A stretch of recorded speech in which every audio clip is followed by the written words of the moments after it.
திருச்சி மணப்பாறை அருகே நிகழ்ந்த சாலை விபத்தில் 10 பேர் உயிரிழந்தனர். 30ற்கும் அதிகமானோர் படுகாயமடைந்து மருத்துவமனையில் சிகிச்சை பெற்று வருகின்றனர்.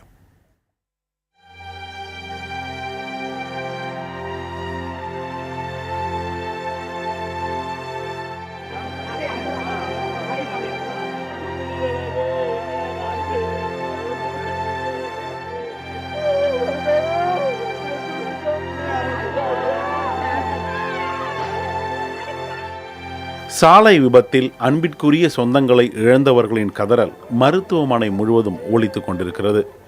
வீட்டை விட்டு கிளம்பிய இவர்கள் மீண்டும் வீடு திரும்ப மாட்டார்கள் என்ற நிஜம் இவர்களை உருக்குலைய செய்திருக்கிறது. திண்டுக்கல் மாவட்டம் அம்மாப்பட்டியிலிருந்து சிறிய ரக சரக்கு லாரியில் சுமார் 60 பேர் திருச்சியில் உள்ள கோயிலுக்கு சென்றனர். மணப்பாறை அருகே வளநாடு கைகாட்டி என்ற இடத்தில் வாகனம் சென்று கொண்டிருந்த போது பின்னால் வந்த ஆம்னி பேருந்து மோதி விபத்து ஏற்பட்டது. நான் வண்டிக்கு முன்னாடி நின்றுட்டு இருந்தேன். வண்டி இப்படி சாஞ்சோடனே இந்த பக்கம் இருந்தனால டக்குன்னு வெளியே வந்துட்டேன். மற்றவங்க உள்ளே மாட்டிக்கிட்டாங்க. ஒருத்தர் மேலே ஒருத்தர் விழுந்தனால மாட்டிக்கிட்டாங்க. எப்படி ஆக்சிடென்ட் ஆச்சுன்னு தெரியல. டக்குன்னு வண்டி கவுந்துருச்சு. கவுந்ததில் கிட்டத்தட்ட நிறைய பேர் காயமாயிட்டாங்க. விபத்தில் லாரி தலை கீழாக கவிழ்ந்ததில் பலத்த காயமடைந்த அனைவரும் அருகில் இருந்த மணப்பாறை அரசு மருத்துவமனைக்கு கொண்டு செல்லப்பட்டனர்.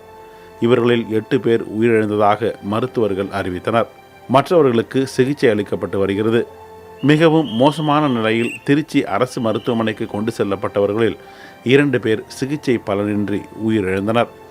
விபத்திற்கு காரணமான தனியார் ஆம்னி பேருந்து ஓட்டுநர் வளநாடு காவல் நிலையத்தில் சரணடைந்தார். வேகமாக வாகனத்தை இயக்கி விபத்து ஏற்படுத்தியது உள்ளிட்ட 3 பிரிவுகளில் வழக்கு பதிவு செய்யப்பட்டுள்ளது. இதனிடையே மருத்துவமனையில் சிகிச்சை பெற்று வருபவர்களை அமைச்சர் விஜயபாஸ்கர் நேரில் சந்தித்து ஆறுதல் கூறினார். சிறிய ரக லாரியில் அளவுக்கு அதிகமானோர் ஏற்றிச் செல்லப்பட்டதும் விபத்துக்கு காரணமாக சொல்லப்படுகிறது. சரக்கு வாகனங்களில் மக்கள் பயணிப்பது என்பது வாடிக்கையாக இருக்கிறது. இத்தகைய பயணங்கள் மூலமாகத்தான் ஏராளமான விபத்துகளும் உயிரிழப்புகளும் ஏற்படுகின்றன. இதனை தடுக்க வேண்டும். குறிப்பாக வறுமையை காரணம் காட்டி இத்தகைய ஆபத்தான பயணங்களை மேற்கொள்ள வேண்டாம் என்று காவல்துறையினர் வேண்டுகோள் விடுத்துள்ளனர். புதிய தலைமுறைக்காக ஒளிப்பதிவாளர் கணேசுடன் லெனின்.